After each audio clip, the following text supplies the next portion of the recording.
I don't understand what you're doing on guitar because that looks ridiculous. And I'm just like, all right, I know what you're saying because I don't understand what you're doing on piano. But the idea of treble clef and bass clef happening at the same time, right? I'm sure it's treble clef, bass clef, and then eventually they're able to put it together.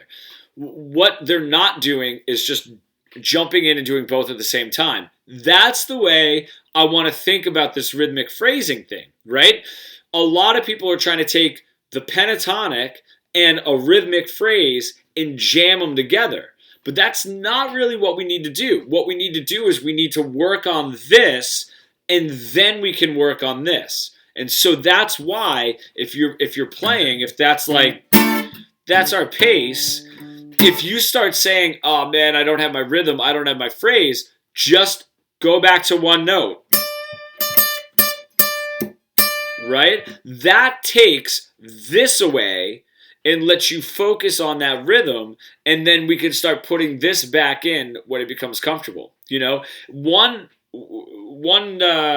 blues lesson that I was having too, same idea. Whenever this guy started getting lost, he was pretty good at coming up with these phrases and kind of these motifs and making everything mold together. And then every now and then he would get lost. And I remember him saying, "What do I do when I get lost?" If he's kind of, then all of a sudden it's like, now we're drifting. I said, just play something and play it again, and that ends up locking you in. So if he's kind of drifting, and then he just does, just play it again,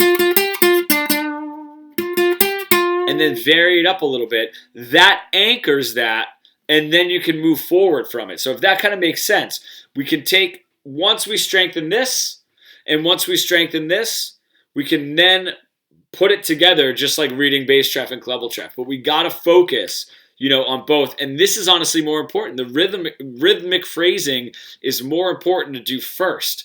Because once we get into these pentatonic notes, we start talking about the root notes. Then we start talking about building tension and then release. But that building tension and then releasing is not going to do us any good if our rhythm is just all over the place. You know what I mean? So that's why that rhythm is way more important. That's why starting, if you ever start getting a little bit away from it, just grab one note and go for it. Just one note will pull you right back in.